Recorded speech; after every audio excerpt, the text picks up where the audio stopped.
Hola a todos, somos Estevez y González Arquitectos, Miguel y Luciano. Y antes de nada, dar las gracias al Clúster de Madeira por invitarnos a estas jornadas. Os vamos a presentar tres obras. La primera de ellas es un cambio de cubierta aquí en Pontevedra, en la zona vieja, que aunque suene baladí y parezca algo sencillo, es una muestra muy clara de nuestra forma de trabajar y fue germen de las dos siguientes obras, ¿no?, que os vamos a exponer. La segunda obra es un cambio de una reestructuración de cubierta, reforma de la vivienda de ese bajo cubierta y limpieza de las fachadas. Y la tercera y última es una rehabilitación de una edificación tradicional y ampliación en Sobrado dos Monxes, vinculada al Camino del Norte, del Camino de Santiago. Aunque lo que exponemos tiene un enfoque vinculado con la madera, es lógico entender que la materialidad es consecuencia del proceso idea y construcción, ¿no?, y que no se puede entender desde el punto de vista parcial. Por lo que de forma breve vamos a explicar cada uno de los proyectos de forma muy general, ¿no? Esperemos que os guste y nos vemos.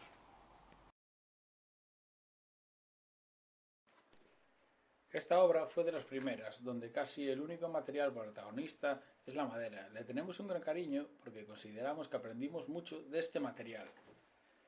Este edificio, desde su origen, es de la misma familia y donde nació a finales de los años 30 su actual propietaria, Nelly, junto con su marido. A los dos agradecemos su absoluta confianza. El edificio consta de planta baja, que alberga la actividad familiar de curtidos, y en planta primera la vivienda con el bajo cubierta, que es donde actuaremos, con un espacio apoyo a la vivienda. Las obras consistirían en la sustitución de cubierta y reforma del bajo cubierto, a esperas de un uso y acondicionamiento futuro. Como veremos finalmente, el espacio bajo cubierta, debido al resultado, se utiliza en la actualidad como salón y espacio multifunción, como sala de juegos para sus nietos y festejos. La edificación se encuentra en la calle Sarmiento, en el número 39 del casco histórico de Pontevedra, en el ámbito de protección pepírica. Es una edificación historicista de 1905, con un volumen original que da frente a la calle y una ampliación posterior al patio interior de la década de los años 60-70, siendo una edificación catalogada con elementos a conservar y de protección estructural. El espacio a actuar de bajo cubierta durante años se utilizó como infravivienda y posteriormente durante un largo periodo como trastero de la vivienda. El encargo se inició por un informe de evaluación de edificios que alertó del mal estado de la cubierta y bajo cubierta, derivados del deterioro provocado por insectos xilófagos y filtraciones de agua de lluvia durante muchos años, debiéndose realizar obras de reparación en la estructura de cubierta y techo de planta primera, incluso con sustitución de piezas. Siendo los propietarios conscientes de esta necesidad, pero siempre con la convicción de realizarlo con una estructura metálica, tuvimos el arduo trabajo de convencerlos para que fuera una obra de reparación y sustitución de piezas de madera. Esto partíamos de un hándicap, que era el de un presupuesto excesivamente ajustado para la sustitución de la cubierta. Aquí podemos ver el estado previo, en el que vemos la escalera, un espacio oculto de la cubierta, y diversas partes que demuestran un poco ese estado de infravivienda. Exteriormente la cubierta también se ve su estado, que es muy deficiente. Tras los trabajos previos para el informe, se pasa a la fase de proyecto. Se preveía que las obras consistirían inicialmente en un proceso de limpieza, eliminación de tabiquería y falso techo de barrotillo, instalaciones obsoletas, pavimento, sustitución de paquete constructivo de cubierta y, lo más importante, estructuralmente se afrontó el proyecto partiendo del valor de lo construido, corrigiendo a modo de palincesto las deficientes soluciones de la ampliación y diferentes apaños que se realizaron en la estructura, por lo que se eliminó lo irrecuperable o lo falto de coherencia, recuperando y reforzando lo que lo tenía. La edificación original ansiaba la luz en estancias interiores, en el entorno de escalera y en estancias de planta primera por lucernarios. Estos, debido a la imposibilidad tecnológica, eran de escasa entidad y generaban espacios casi sin luz. Esto lo supimos entender en el proyecto y se fuerza la entrada de luz por los nuevos lucernarios del bajo cubierta, que debieron de ser ubicados en la misma posición debido a imposición normativa. Estos filtraban con gran intensidad a la totalidad de la escalera y estancias de la planta inferior, que previamente no tenían o era escasa, en un juego de un todo iluminado, con reflejos a través del pase de luz y que mediante elementos separadores de vidrio con el fin de difuminar los límites para generar un espacio continuo. Las cerchas del volumen original tenían una solución muy ingeniosa en madera de pinotea con un sistema estructural de tijera que salvaba una crujía entre medianeras de 10,5 metros. Dos péndolas partían la luz en 3,5 metros y estas péndolas se materializaban mediante dos tablas de 3 centímetros también de pinotea que unían los pares con la tijera. En la parte superior de esta unión aparecía un tirante, que era el que terminaba por rigidizar la estructura. En la zona ampliada la estructura no era coherente con la original, ni con ella misma, realizada en madera de eucalipto de mala calidad, con deficientes uniones, poco coherentes y un estado muy desfavorable de conservación. Por todo ello, se eliminaron. Tanto en la fase de informe como en la fase de proyecto se realizaron pruebas en la estructura existente mediante ensayos de penetración para comprobar hasta qué punto se encontraba atacada la madera. Se limpió y eliminó las partes carcomidas para comprobar su sección útil y poder calcularla.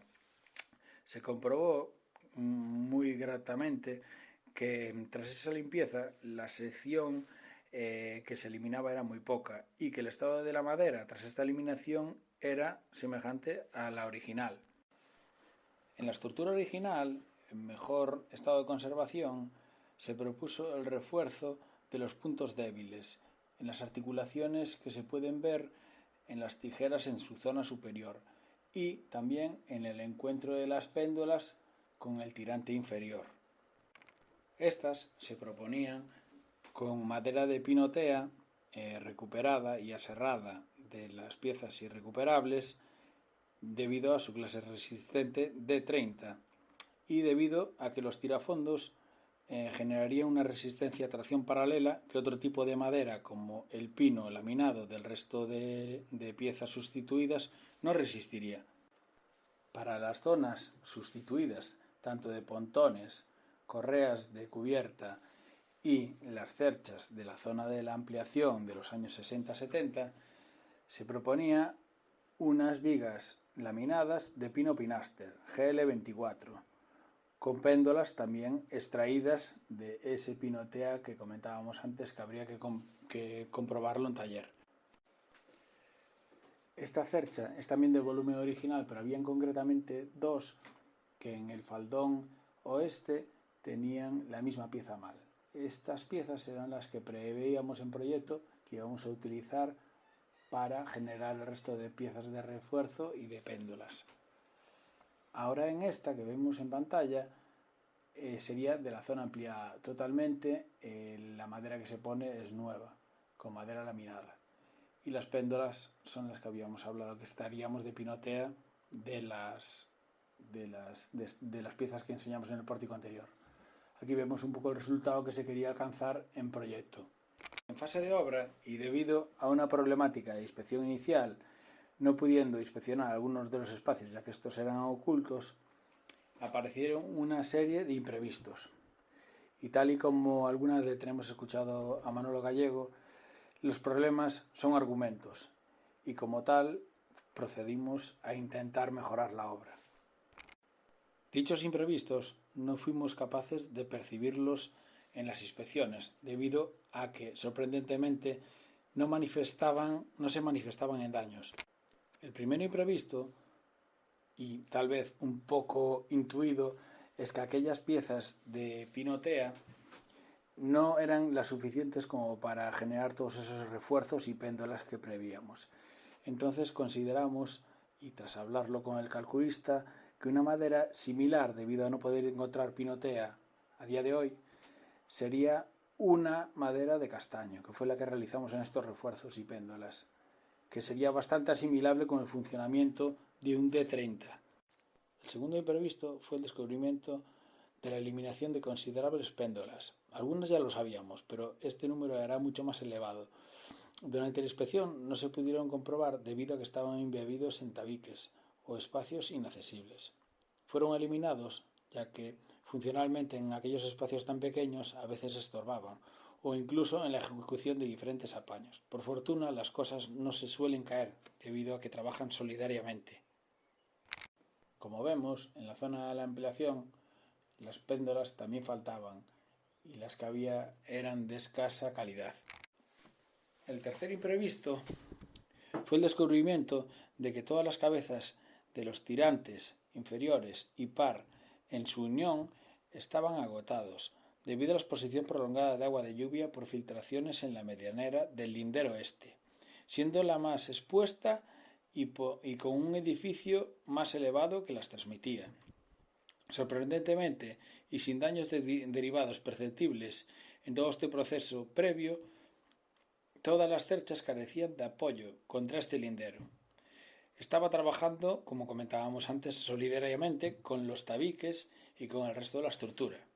Se recuperaron mediante injertos con uniones a rayo de Júpiter y reforzados con tableros y tirafondos, al igual que el resto de uniones de refuerzos.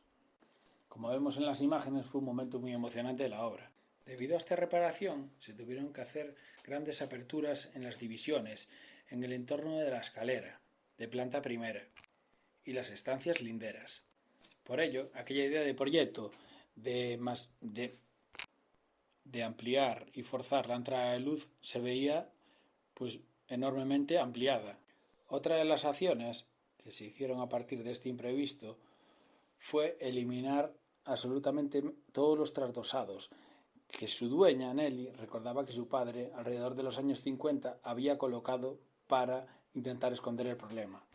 La finalidad que teníamos era sanear las cabezas de las vigas y una fácil comprobación de esa entrada de agua, que en principio intentaría minimizarse y ya no volviera a pasar. El resultado son unos muros vistos que a la propiedad le encantan. En esta imagen que vemos son ambas estancias de planta primera que están a los dos lados de la escalera. Uno es el salón y otro es una habitación. Nosotros queríamos que, como es una única propiedad, ese muro de mampostería que queda visto se viera como una transparencia y como aquella idea de proyecto que comentábamos al principio, de espacios concatenados y continuos. En algún momento, no sabemos quién, nadie nos lo explicó, pues se decidió poner un vidrio al ácido. El cuarto imprevisto fue el descubrimiento de que la hastial de la fachada posterior, compuesta por dos hojas, con un total de 25 centímetros, que estimábamos más que suficiente en los estudios previos y en el proyecto para la colocación de las correas contra esa fachada. El descubrimiento fue que la hoja interior apoyaba sobre un pontón de madera de dimensiones similares al resto del pavimento, por lo que se tuvo que eliminar, quedando un muro resistente de ladrillo hueco simple a tabicón con un espesor total de 6 centímetros. Este, a su vez, tenía el apoyo de una fachada en piedra como 1 metro por debajo de ese pontón. Este muro resistente tenía un espesor total de 22 centímetros.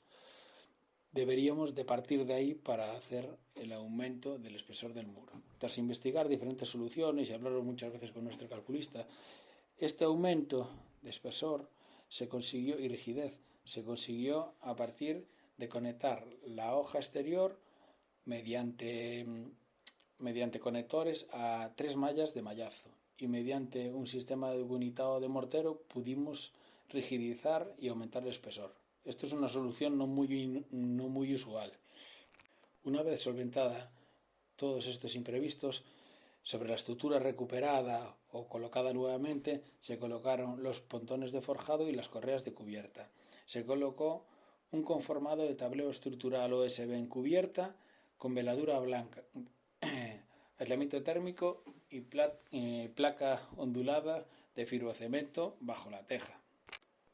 Por otro lado, en el pavimento teníamos un OSB estructural que tenía pensado recibir ese uso y ese acabado futuro. Pero durante la obra, el constructor encontró una partida de pino melis de 22 milímetros a muy buen precio, cual se colocó como acabado tanto en paredes como en pavimento. A continuación vamos a ver algunas imágenes del resultado y en concreto algunos detalles de cómo quedó la obra, y en el que las partidas reservadas por la propiedad para la realización de la obra seguían siendo casi las mismas que las que preveían para la realización de aquella estructura metálica que a su vez estaba esperando a unos acabados de un futuro uso. Aquí en el estudio gastamos un poco la broma de que a veces nuestras obras, y estas sobre todo, son como La vuelta al mundo en 80 días de Julio Verne, en la parte en la que aquel barco de vapor va gastando las piezas de madera del propio casco. Pues aquí veréis que muchos de estos detalles pues es tal cual eso. En esta primera imagen podréis ver la entrada de luz, que a su vez da luz al bajo cubierta y a las estancias inferiores. Aquí un poco las transparencias que hablábamos, aquí un poco también otra vez esas transparencias, el fondo ese velado en blanco que da una gran claridad, soluciones de embeber luces, ahí veis por ejemplo en la zona de escaleras que se pusieron unas luminarias que simplemente era un perfil tubular de aluminio pues cortado con una radial y colocado un acetato a modo de lámpara, y en la inferior veis una lámpara interior de ese bajo cubierta que simplemente es unos tableros de USB que sobraban, se colocaron ahí con unas pestañitas de madera y se corren, se descolocan, se cambia la luz y ese fondo de esos paños tiene un esmaltado para aumentar el reflejo de la luz de la luminaria. En esta veis la virtud del volumen original de la conexión de las péndolas con uniones metálicas que incluso se respetaron a la estructura principal. Ese blanco que veis por ahí es una pintura ignífuga que se dio en los contornos de la estructura principal, extendiéndose un poco en la zona de la péndola debido al cumplimiento de incendios. Es una pintura ignífuga, porque si no, lo que nos obligaba la normativa debido a las caras expuestas es que se deberían de trasdosar y aumentar grosor de esas péndolas, cosa que no queríamos porque ya no sería la misma estructura. Aquí seguimos un poco con temas de encuentros, pues las propias tablas que sobraban del entarimado, pues son tapajuntas, como decía Alejandro Lasota, son duplicadores de juntas más bien. Hay un cierto fetichismo en las uniones, hay veces esa cola de Milano, de cuando es refuerzo a cuando es continuidad de un paño, de un mismo plano en el entorno de las ventanas. Entonces, bueno, uno es un refuerzo castaño, el otro es pino melis y sin más. Aquí veis una ventana que estaba tapiada en ladrillo y la descubrimos y tenía esa forma en esquina y a los propios operarios le decíamos que tenía que ser practicable. En el último momento le dijimos que no y se quedaron contentísimos y quedó esa escultura media rara que veis ahí a la derecha, arriba. Esta última imagen de esta obra es del constructor, de Marco, de Reasil, que queremos agradecer también eternamente por su gran paciencia a todos esos detalles que les traía en la cabeza loca. Y por otro lado también queremos agradecer a Carolo Losada, que nos estuvo calculando esta estructura. Después todas estas problemáticas en obra las llevamos siempre de la mano, y bueno, aparte también agradecer a los otros dos proyectos que va a comentar Luciano, que también los hizo él. La siguiente obra es una reforma de vivienda, reestructuración de cubierta y limpieza de fachadas, ¿no? Es un proyecto que hicimos junto con Eva María Castro Álvarez, ¿no? Una fantástica arquitecta y mucho mejor amiga, ¿no? Y realmente en el esquema que veis ahí, en la propia portada de esta obra, pues es muy claro evidente de lo que se buscaba, ¿no? Sobre todo meter bastante luz al interior, ya que bueno, era una edificación pues bastante rodeada de medianeras, ¿no? Y con pocos huecos. La edificación se encuentra en Rúa Gamboa, de la cual solo la planta baja se accede por ahí, ¿no? El local comercial. Y la vivienda en planta primera y el objeto de este proyecto, pues se accede desde la parte de atrás, ¿no? Desde calle Ballesta, a través de un pequeño pasadizo, damos a un patio y ahí tendríamos estas dos viviendas, ¿no?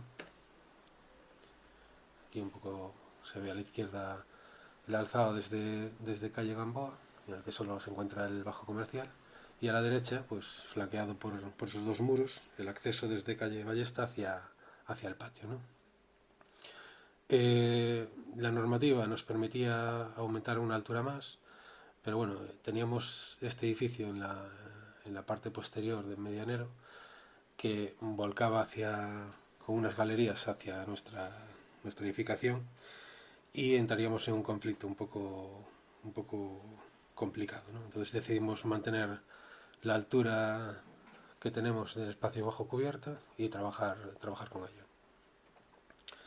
Este es el espacio interior de ese bajo cubierta una vez que subimos las escaleras del patio, y realmente lo que nos encontramos es con una superficie pues muy justa, ¿no? Muy justa para intentar encajar una pequeña vivienda. Lo que nos viene a la cabeza, ya que no podemos subir en altura, pues lo primero, ya esos tres vigas que encontramos ahí, nos da un poco pistas de incluso pues generar un pequeño altillo para ganar en superficie, ¿no?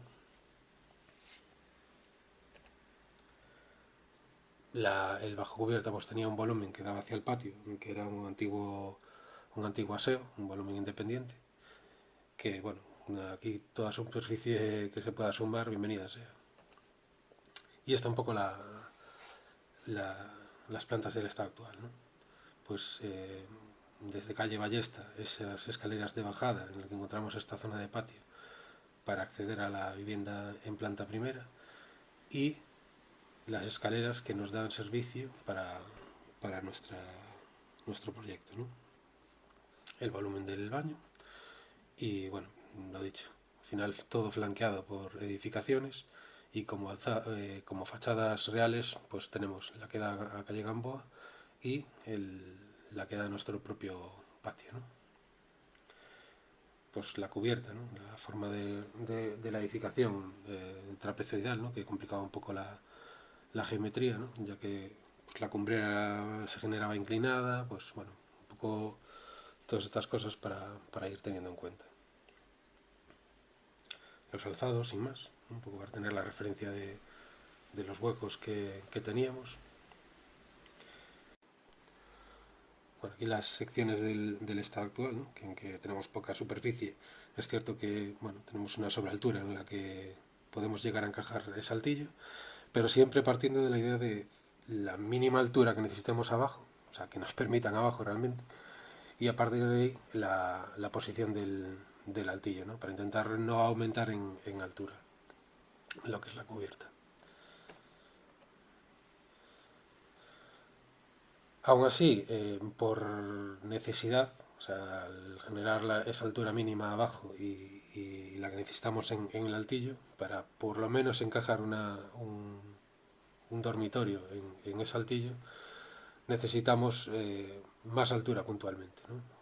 Se plantea pues en el desembarco de la escalera y a los pies de la cama pues dos escotillas que principalmente es para ganar más altura y poder tener un espacio útil, y por otro lado pues que nos ayuden a esa carencia de ventanas, de iluminación, pues que iluminen toda la planta de abajo, ¿no? ¿Cómo se plantean estas escotillas? Pues ahí tuvimos bastantes dudas, ¿no? Un poco cómo organizarlas, pero todo se basó en base a la racionalización de la estructura, ¿no? Al final es continuar casi, por así decirlo, los faldones contrarios con esos pequeños volúmenes necesarios, y a partir de ahí pues tantear con la superficie del altillo, ¿no? Bueno, aquí las plantas finales, ¿no? en el que vemos la posición de que antes estaba el baño de la edificación, pues pasó a estar la cocina, para intentar relacionarla con el acceso y con el patio, ¿no? Intentando abrir algunos huecos más para buscar esa relación y captar un poco más de luz. El ámbito del salón comedor, que bueno, ahí buscamos la mínima altura posible, bueno, la que nos permitía la normativa, y luego ya de una forma un poco más escondida, ¿no? Pues acceso a ese altillo y el baño, ¿no? Luego en la planta del altillo, que bueno, está íntimamente relacionada con la de cubierta, ¿no? Aparece esa escotilla que nos da luz justo hacia la cocina y que nos permite un poco evitar tener cabezada pues en el desembarco de la escalera, ¿no? Esta escotilla coge un poco luz como si fuera un lucernario, ¿no? Del cenit, para un poco tener esa luz bañando toda la superficie de abajo, ¿no? Por el contrario, la otra escotilla se vuelca hacia calle Gamboa, ¿no? Para coger un poco pues, una relación como de desahogo visual de ese altillo, y que nos permite pues, en el pase lateral y a los pies de la cama pues, no tener cabezada, ¿no? Y quedaría pues, digamos, la zona el cabecero de la cama pues, con una altura más baja, ¿no? A los pies de la cama, bueno, se sitúa un mueble bajo, a modo de armario, sobre el que se sitúa otro nuevo altillo, ¿no? Un poco como el cuadro de San Jerónimo en su estudio, ¿no? Un espacio que incluso se podría llegar a estar y que se vincula más directamente con esa escotilla, ¿no? Bueno, sobre lo que comentábamos de los cernarios, ¿no? Sobre racionalizar la estructura, pues dada la geometría compleja en sí de la cubierta, ¿no? Pues de forma trapezoidal y con esa cumbrera en caída, pues para tener todo lo más controlado posible se decidió, pues después de medir todo al milímetro, realizar todas las piezas por control numérico, ¿no? Mecanizando todas las cabezas, numerando todas las piezas y así pues evitar cualquier problema durante la ejecución de la misma, ¿no? Aquí se ve bueno, el montaje en taller de una parte de la estructura y como en la siguiente imagen pues se ve pues cuando llegaron a obra todas las piezas numeradas, todas las piezas controladas y en cierto modo pues con un mecano gigante, ¿no? Bueno, aquí en estas imágenes en el fondo son elementos resultado del avance de la industria de la madera, pero siempre al final tiene que ir combinado con el oficio de carpintero de toda la vida, ¿no? El que conoce realmente un material. Al final la colocación, pues el utilizar ese mazo de madera y al final entender que la madera tienes que tratarla siempre con madera, pues por eso creemos que siempre es importante pues mencionar el oficio, ¿no? Y realmente lo que al final nosotros hacemos es aprender cada vez más de estas cosas, ¿no? Bueno, aquí fotos de obras en el que se ve bueno, una sucesión de imágenes para poder ver en el fondo que es una cubierta a dos aguas, pero que aparecen dos elementos en continuidad de los faldones y que realmente pues si te paras a pensar pues es una geometría bastante sencilla, ¿no? Bueno, aquí las secciones para verlo de una forma un poco más esquemática, ¿no? En la que bueno, realmente tenemos una altura mínima en la zona bajo altillo, ¿no? Por así decirlo, y cómo pues aparecen esas escotillas, ¿no? Pues en esta zona de aquí que nos deja el paso para no tener cabezada después de la escalera, aquí también, y luego pues a los pies de la cama pues aparecería la otra escotilla que también nos permite ese sobrealtillo que comentábamos antes, ¿no? Bueno, aquí una imagen del resultado final, ¿no? Que al final pues se consigue ver todo el espacio y en cierto modo pues da esa sensación de amplitud teniendo una planta pues excesivamente pequeña, ¿no? Las zonas en donde el altillo no era necesario porque al final teníamos cabezada o porque ya se nos iba de superficie, pues se generaban estas dobles alturas, ¿no? y que al final aprovechamos también durante el proceso de obra, pues para instalar unos pequeños colgadores, ¿no? Y generar como pequeños armarios colgantes, ¿no? Al final el almacenaje en una vivienda pues es bastante importante, ¿no? Aquí otra imagen con la zona, el altillo dentro del altillo. Y bueno, el desembarco de la escalera con la relación de los dos lucernarios, ¿no? Y la cumbrera que se ve pues inclinada y relacionado todo el espacio, ¿no? Un poco más de la estructura, ¿no? Que se planteó, bueno, en madera laminada de abeto, ¿no? Y lo que se ve de conformado de panel, que fue in situ, pues sería contrachapado de abeto también.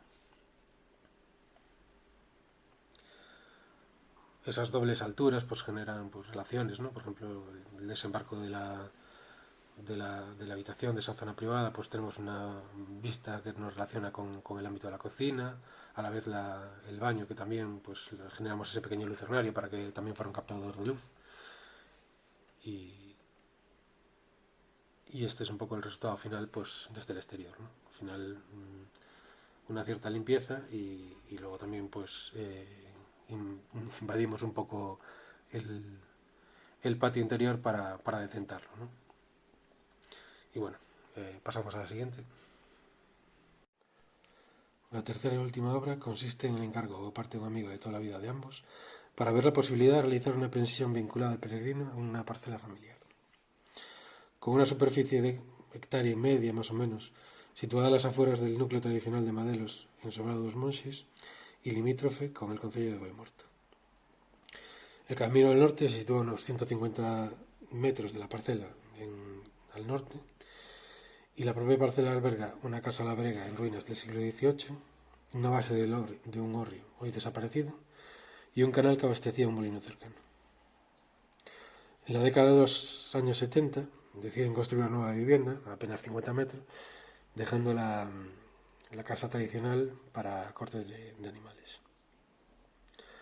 Poco a poco la estructura de la casa pues, se va deteriorando, parte de los muros de losa colapsan y junto a esto pues la actividad agrícola ganadera familiar pues se va extinguiendo. A la izquierda, esas dos imágenes son del mismo lugar en momentos diferentes, ¿no? Arriba en 1970 aproximadamente, pues un prado, ¿no? Que tenía una relación íntima entre la actividad, la edificación y la de abajo, ¿no? La actual, un souto. Un souto que no deja de ser la plantación de unos castaños como inversión, desvinculando la edificación de su entorno. Estas dos imágenes son un ejemplo de cómo los cambios sociales, culturales, pues formalizan el paisaje. En las primeras visitas, nuestro amigo pues, nos planteaba la idea de realizar pequeñas cabañas, ¿no? dentro de este souto, debido al mal estado de la edificación tradicional. Pero creímos más conveniente el recuperar la edificación realizando un conjunto compacto y vinculándola con el entorno. Para ello, una vez analizado el entorno, pues descubrimos un camino existente, abandonado, que decidimos recuperar para enlazar la propia parcela con el camino del norte. Y entender en sí la edificación como tránsito entre el camino y el propio souto. De la edificación tradicional se conserva todo lo que se puede, ¿no? Las zonas ampliadas, como las habitaciones en planta baja y el incremento en altura, se piensa como hacer casi nada. Una estructura de madera y transparencia para introducir luz y relacionar el interior con el exterior, y generar miradas recíprocas entre las personas del interior y el exterior. Junto a esto, se intervienen elementos característicos de la edificación en su entorno, para ponerlos en valor, pues mediante la recuperación, reutilización y la proposición de elementos nuevos, como son la recuperación de la lareira, transformándola en un asiento y un lugar de reunión, la conservación del desnivel entre cocina y las cuadras, para generar un graderío de descanso en la zona de la nave central. La reutilización de los restos de un antiguo horno, en un estado muy deteriorado y que simplemente pues, nos queda la boca del horno y su superficie inferior. Se propone una poza para refrescar los pies, generando un microclima en el entorno de la terraza. Reutilización de una maseira que encontramos en el interior de la edificación y recolocada en el entorno de la gárgola, en la zona del acceso, para generar un agradable sonido los días de lluvia. La reutilización de la base del hórreo como excusa para generar un banco en el exterior en torno al calor de una hoguera, ¿no? La recuperación del canal del molino no se llegó a ejecutar por presupuesto, pero tenemos ahí pensado para una fase futura, ¿no? La recuperación del camino que comentábamos al principio, ¿no? En relación al camino del norte de Santiago, y el diseño de una silla denominada atillo para recorrer el entorno.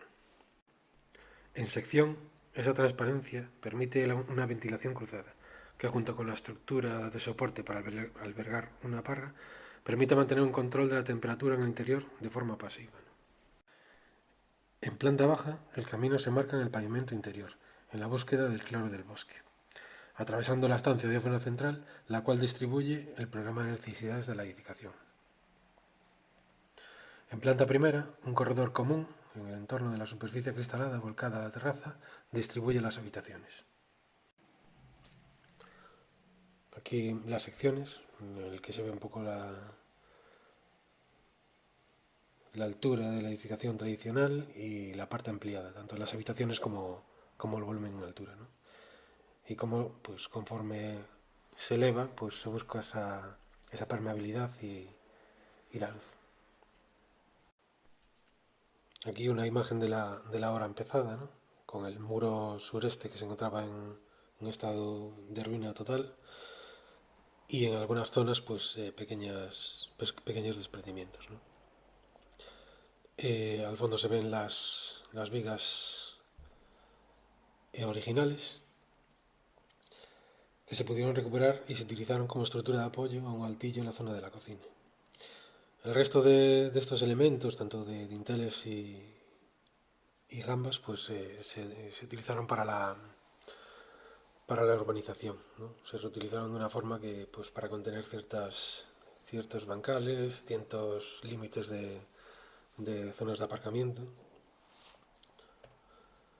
En esta imagen, pues, de la estructura ya de madera colocada, ¿no? Una estructura de madera laminada de pino con resistencia GL24 para las vigas principales y uniones que se resuelven mediante uniones tradicionales, ¿no? Como media madera y caja y espiga. Para dar rigidez al pórtico tipo se añadieron tornapuntas, ¿no? Y tirantes a media madera y con pasadores mediante tubillones de madera, dejando como una zona ligeramente articulada, ¿no? En el extremo. Aquí.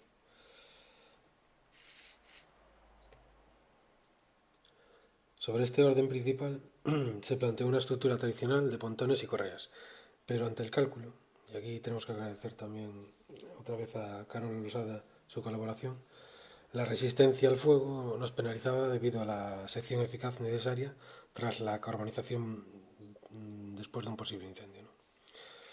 Tras consultar varias opciones con diferentes carpinterías de madera, se planteó utilizar un panel macizo de pino machimbrado HBE, de un espesor de 10 centímetros y una resistencia también de GL24, igual que la estructura de soporte, reduciendo la superficie de una posible carbonización y resultando una solución mucho más económica que la planteada inicialmente, ¿no? Salvando una media de luces de entre 3,50 y 4 metros. Bueno, aquí ya un poco el resultado final, ¿no? En la imagen inferior, en la que se ve la orientación sureste, pues aprecia ahí la bancada, y como luego en labor del detalle constructivo, pues para salvaguardar un poco la madera, se utilizaron elementos de zinc y elementos para, maderas de sacrificio para evitar que sufriera la estructura a la intemperie. Arriba a la izquierda se ve la base del hórreo recuperada. Arriba a la derecha tenemos la poza que ocupa la huella del antiguo horno, ¿no? Y en esa misma foto pues arriba se ve pues esos elementos mecánicos de protección de la madera, ¿no? Como ese canalón de zinc que viene de la edificación y que protege la viga de madera de las inclemencias del tiempo. Abajo a la izquierda tenemos una vista de la zona de la terraza. También un poco se puede llegar a apreciar en algunas zonas las maderas de sacrificio.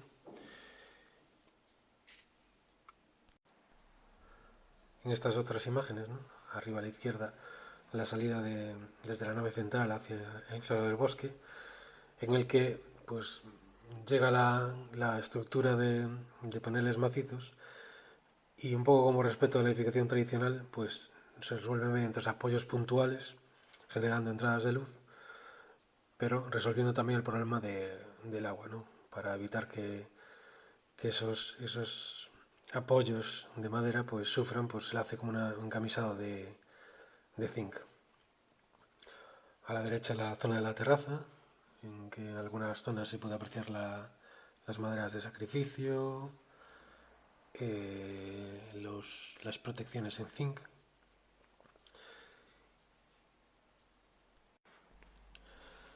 En estas otras imágenes hablar un poco del acabado interior, ¿no? Que se realizó mediante tablero alistonado de pino radiata de 20 milímetros, con una humedad en torno a 8-12%, y del cual, debido al proceso de obra, ¿no? Al debido cumplimiento de los plazos que teníamos muy marcados por una subvención, pues se ejecutó el interior en los meses de noviembre y diciembre, con una gran cantidad de humedad en el ambiente. Si a esto le sumamos que pues los pavimentos, ¿no? de hormigón pulido que se ven ahí, que contienen el suelo radiante, pues también estuvieron echando bastante humedad a la obra. Y para más INRI, teníamos la carpintería colocada, pues nos generó una gran cantidad de humedad dentro de la obra que nos produjo que en ciertas zonas pues este acabado pues hinchara, ¿no? Por lo que a veces es mejor programar una obra desde el punto de vista de entrada de materiales, sobre todo cuando hay madera, para evitar que pasen estas cosas. Por suerte lo advertimos y durante la ejecución de la obra pues el carpintero, bueno, las dos carpinterías que trabajaron aquí hicieron un trabajo fantástico, ¿no? Pero el que colocó el acabado interior pues acabó sumiendo y sustituyendo las partes afectadas. Respecto a la envolvente exterior, sobre todo en la parte ampliada, en las zonas ciegas, se resolvió mediante un entramado de madera con aislamiento en el interior y tablero a ambos lados, ¿no? Con un trasdosado luego interior para pase de instalaciones y acabado, y luego por el exterior pues una fachada ventilada de madera de pino termotratada. De ahí un poco el tono oscuro que se aprecia en la fachada. Igual que en la carpintería, que también se solucionó mediante carpintería termotratada. Esta última parte va destinada a muebles. Nosotros tenemos una cierta obsesión con diseñar muchos muebles y muchos de ellos ya no solo para nuestra casa, sino para ponerlos en nuestras obras. Los muebles que vamos a describir ahora son de la obra que acaba de comentar Luciano, en la cual diseñamos absolutamente todo. Algunos muebles no se pudieron hacer porque ya no había partidas económicas para poder hacerlo. Pese a ello, lo intentamos, ya que tras pedir diferentes presupuestos, la constructora que lo realizó y demás, los muebles diseñados tenían una cuantía incluso hasta 10 veces superior a la que al final conseguimos. La forma de proceder en todo ellos fue pensar en tableros de abedul, de contrachapado, cortados con control numérico y después montados de forma muy fácil con uniones en cola de Milano o a caja y espiga y sin mucho más. para que el promotor, y además fue un trabajo que hizo en familia, con el resto de su familia, los pudiera montar, encolar si fuera necesario y barnizar. De esta obra vamos a contar en concreto 2 muebles, que a su vez 2 son sillas. Nada, esta es una silla que nosotros le llamamos la silla tallo. Tallo que había en las edificaciones vernaculares, que yo conozco por lo menos en Galicia, en el que servía tanto para mesa de auxiliar para una matanza como para estar alrededor del fuego. Era una silla multifunción. Y bueno, un poco con esta idea de que va a estar en las habitaciones, a su vez en la zona común, sirve un poco para todo, pues sigue un poco con ese espíritu. ¿Qué pasa? Que estos taburetes o tallos suelen tener 4 patas y siempre desde aquí pensamos de que hay una pata que es la de la seguridad. O sea, por lo tanto, esa pata sobra. Es cuestión de centrar bien las cargas y colocar bien esas patas que van a soportar ese peso. Es una silla, como se ve ahí, con una base triangular, fácilmente recogible, de forma pilable, muy parecida a la famosa de Alto. Y después su agregación con otras pues genera pues cosas más grandes como ese triángulo, ese banco circular, ese banco corrido infinito, ese banco de reunión o ese banco de forma libre que se ve abajo. Ahí las vemos en una de las habitaciones. Esta es la otra silla, la silla de Tillo. Tiene una aspiración nómada. Fue diseñada para este establecimiento y para que la gente recorra el souto con ella al hombro como si fuera una azada. Sé que es un poco presuntuoso y muy de arquitecto pretender que la gente se siente en esta silla y no se tumbe en el souto. Pero bueno, lo vimos conveniente y tiene su cierta gracia forzar a la gente por lo menos que la vea y que fuerce para que se recorra el souto. No sé si lo veis, pero formalmente es exactamente la misma silla que la otra. Solo falta el uñero para desplazarse y después la parte de atrás, o sea, lo que es para llevarla al hombro, la azada, como si fuera la azada, es diferente. Nosotros nos tiene cierta coña que se nos parece al tóner de Luis Gil y Cristina Nieto, pero esta solo porque somos un poco vagos y era porque no íbamos a cambiar el diseño. Ahí veis a las 2 juntas. Aquí las veis en la salida al souto, todas colocadas y preparadas para que nadie las utilice, ya que es mucho más bonito tumbarse en el souto. Hay otra imagen más. Y nada, este es el siguiente mueble. Este es el otro mueble que os queríamos enseñar. Es el de recepción. Se sitúa justo en la entrada de la edificación. Tiene que tener una triple función, tenía que resolver una triple función, que era la de ser una caja de tesoros con guardado de los sistemas informáticos, tenía que ser una recepción y zona de trabajo para el que regente el establecimiento, y por otro lado tenía que ser un punto de información donde incluso estando cerrado pues el usuario se puede llevar flyers informativos y demás. Ahí bueno, podéis ver que fusilamos directamente a la mesa fantástica del maestro, que se abre y además se aumenta con otro giro más, pero nosotros ese giro no lo hicimos. Y nada, ahí veis un poco que cada hueco tiene su función. Nada, los servicios vienen de arriba mediante ese cable que aporta electricidad y temas de datos y demás necesarios para el sistema de gestión.